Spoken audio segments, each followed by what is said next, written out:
அனைவருக்கும் வணக்கம். இந்த பிரபஞ்சத்திற்கும் இந்த பிரபஞ்சத்தில் வாழும் அனைத்து உயிரினங்களுக்கும்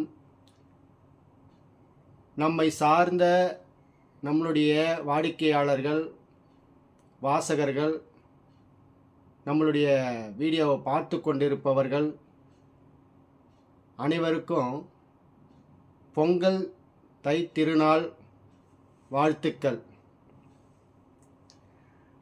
அருட்பெருஞ்சோதி அருட்பெருஞ்சோதி அடலுற காத்தருள்கின்ற அருட்பெருஞ்சோதி அருட்பெருஞ்சோதி அருட்பெருஞ்சோதி தனிப்பெருங்கருணை அருட்பெருஞ்சோதி. அதாவது இன்றைக்கு என்ன தை பொங்கல் அன்று வித்தியாசமான ஒரு தலைப்பில் இன்றைக்கி பேச இருக்கிறோம். இந்த வீடியோவை முழுமையாக கேளுங்கள். அதாவது பாதையை மாற்றினால் பாதகத்தை செய்யும் பாதகாதிபதி ஒருவருடைய வாழ்க்கையில் ஏற்படக்கூடிய சிக்கல்கள், போராட்டங்கள் இதையெல்லாம் ஏன் ஏற்படுது அப்படின்னு பார்க்கும் பொழுது அவருடைய கட்டங்களில் பாதகாதிபதி நல்லா வேலை செஞ்சிட்ருப்பார்.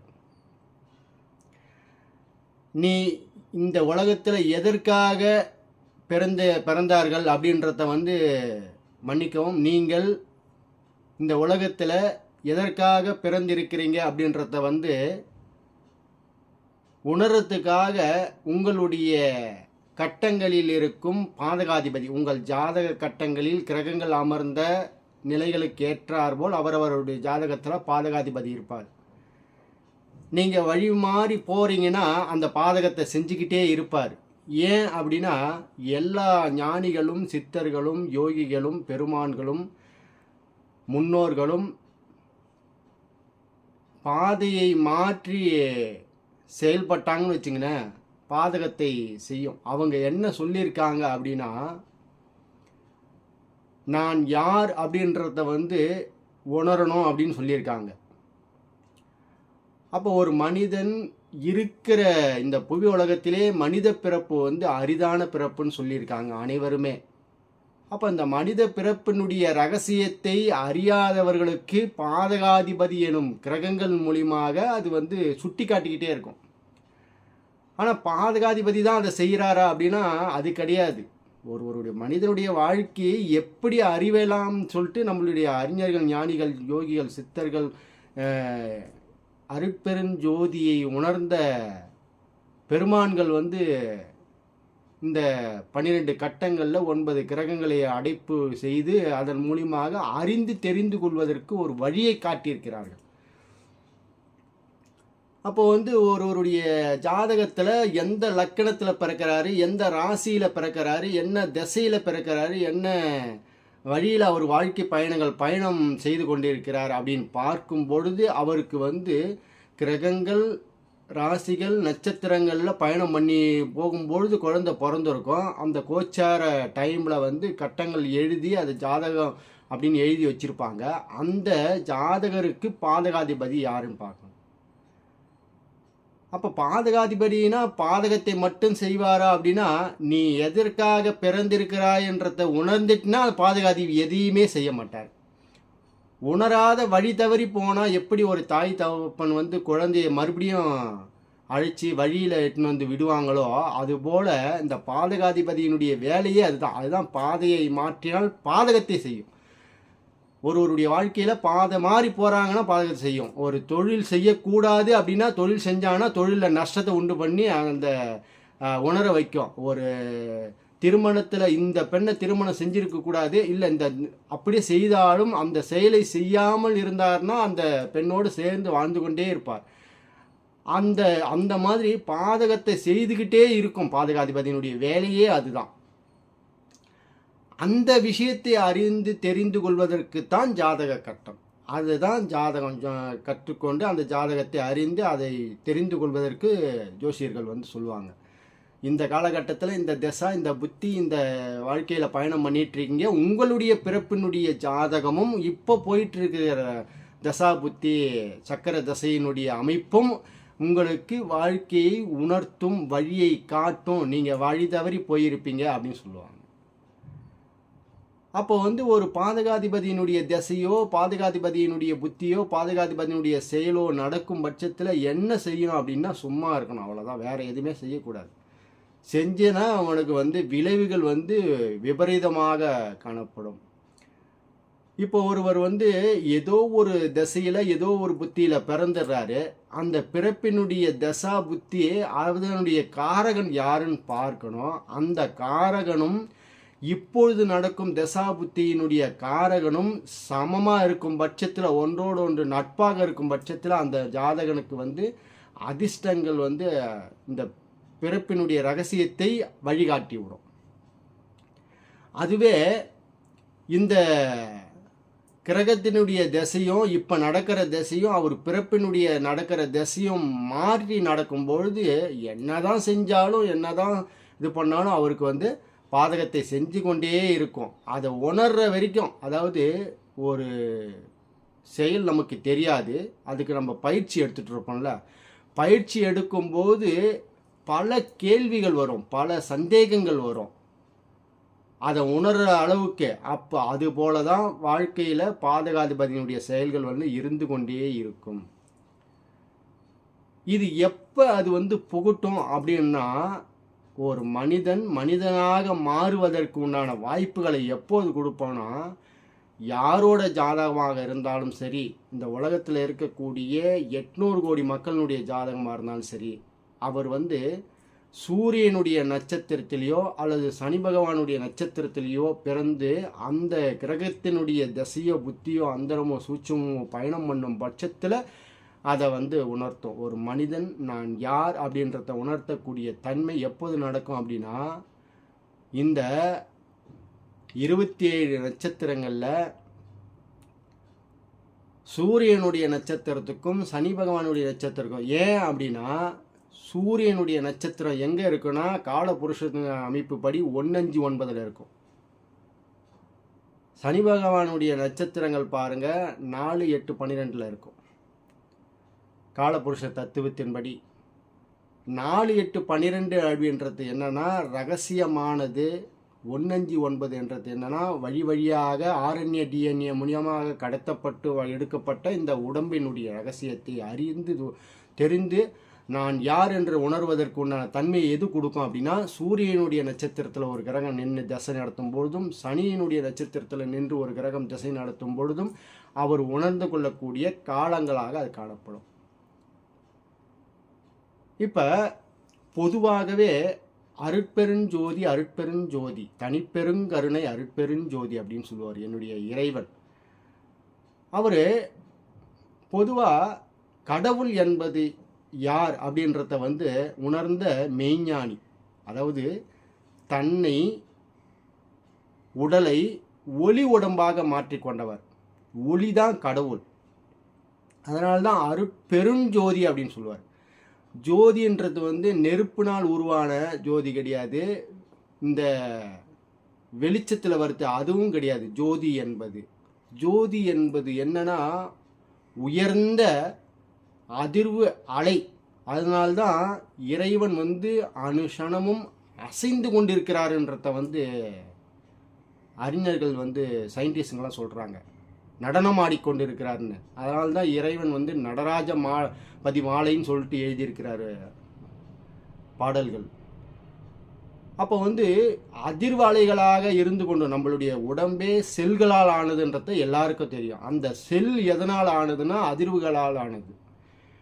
அப்போ இந்த உடம்பை அவர் எவ்வளவு உயர்ந்த அலைக்கு கொண்டு போயிட்டு இறைவனோடு ஐக்கியமாயிருக்கிறார் அப்படின்னா பார்த்துங்க. அதுதான் அந்த நிலையை எந்த உயிரினமும் இந்த உலகத்தில் தோன்றிய எந்த உயிரினங்களுக்கும் அது சாத்தியமாகாது. ஆனால் மனித உயிரினங்களுக்கு மட்டும்தான் சாத்தியமாகும். அதனால்தான் இறைவனை காணும் உடம்பு எது அப்படின்னா மனித உடம்பு மட்டும்தான். அதுக்கு இறைவனை, அதாவது இறைவன்ன்றது என்னன்னா ஒளி, அதிர்வு ஒளி. அந்த அதிர்வு ஒளியோடு கலக்கிறதுக்கு என்ன செய்யணும் அப்படின்னா இவங்க செய்கிற அந்த சமய சடங்கு மதம் ஆச்சரியம்லாம் இருக்குதுல்ல, இதெல்லாம் வந்து இவங்க உருவாக்குனது. ஆனால் இறைவன் வந்து வள்ளல் பெருமான் வந்து அற்புதமாக சொல்கிறார், கருணை என்பது தான் கடவுள். நீ கடவுளை அறியணும்னா கருணை இல்லாமல் கடுவளவும் கடவுளை அடைய முடியாது. நீ என்ன தமா இருக்கலாம், என்ன இது வேணாலும் பண்ணலாம். பட் ஆனால் கருணை என்ற தன்மை இருந்தால் மட்டும்தான் அந்த உயர்ந்த அதிர்வெண்ணுக்கு போயிட்டு இறைவனோடு கடலோடு கலக்க முடியும். அப்போ கருணை என்பது எது அப்படின்னா கடவுள். ஒரு உயிரினம் பசியால் வாடிக்கொண்டிருக்கிறது. அந்த உயிரினத்துக்கு உணவு அளிக்கும் பொழுது அந்த உடம்பு செல்களால் ஆனதுன்னு சொன்னோம்ல, அந்த செல்களுக்கு உயிரோட்டம் கொடுத்த உடனே அந்த உடல் படும் சந்தோஷம் இருக்குல்ல, சந்தோஷமான அந்த செயல்தான் வந்து இறைவன். அதுதான் கருணை, அதுதான் கடவுள்.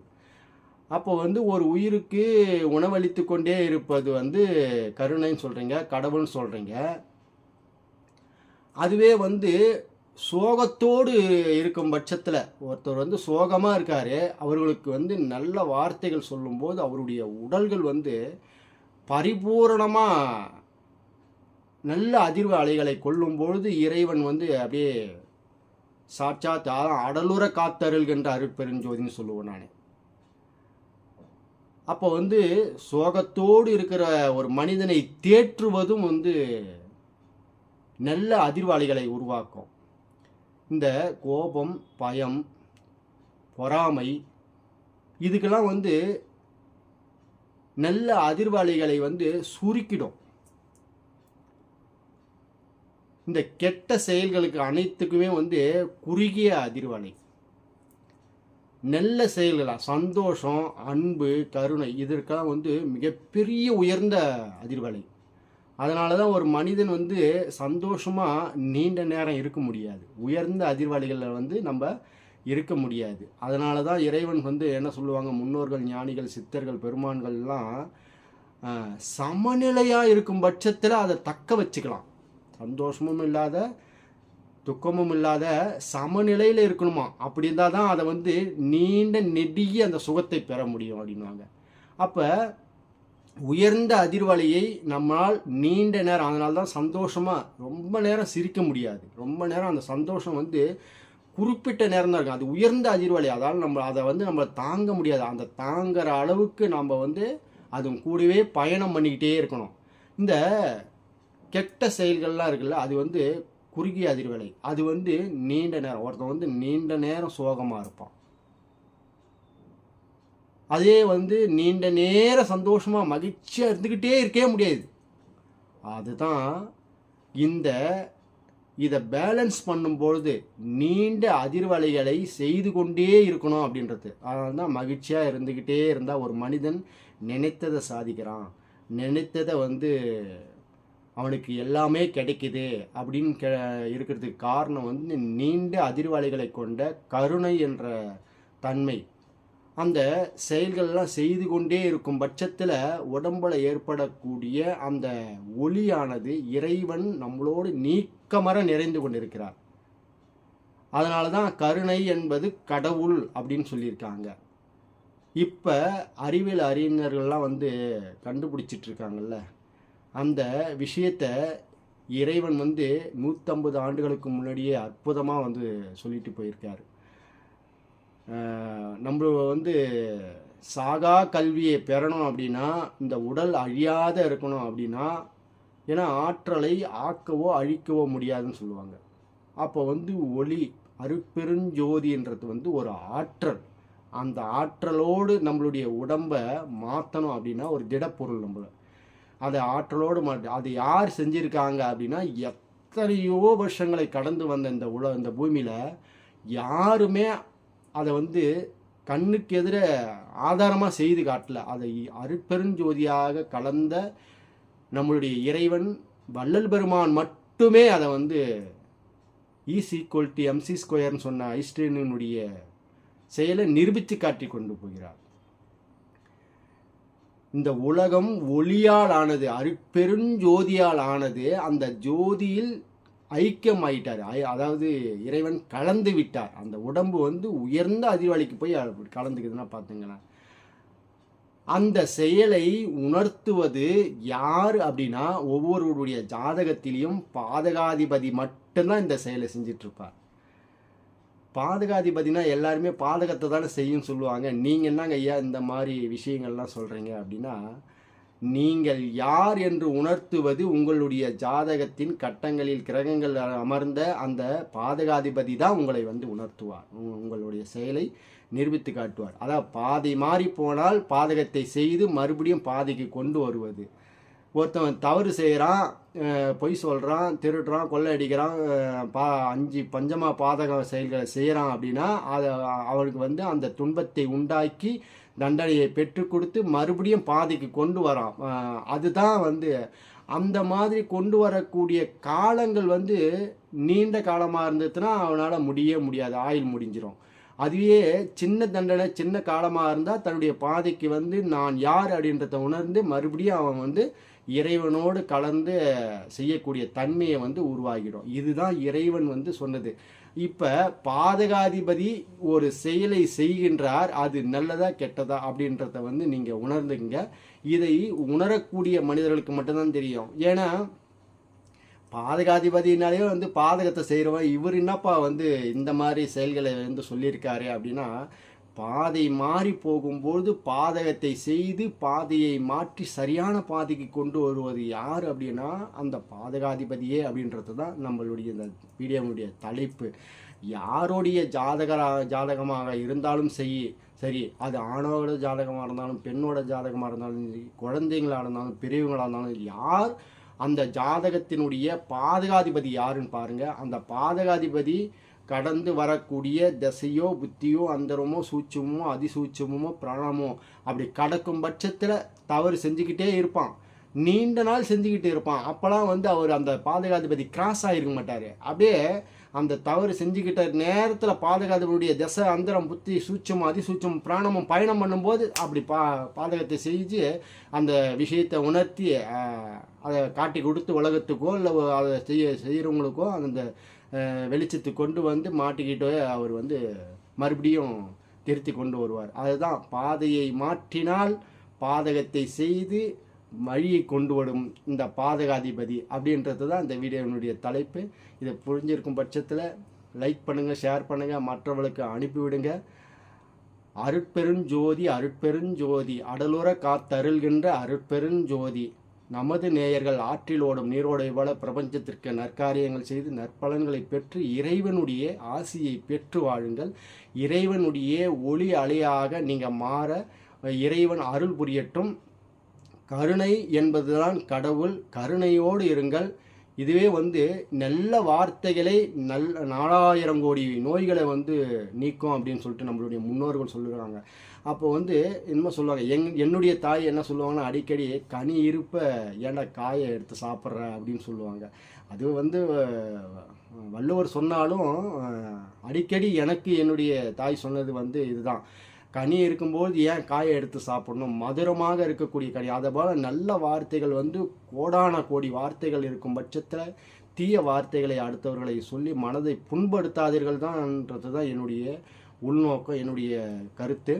கருணை என்பது தான் கடவுள், அன்பு என்பது தான் கடவுள். அதிக அதிர்வலைகளை எது அதிகமாக கொடுக்குன்னா கருணையும் அன்பும் ஒருத்தர் மேலே வைக்கக்கூடிய அந்த நேசமும் தான்.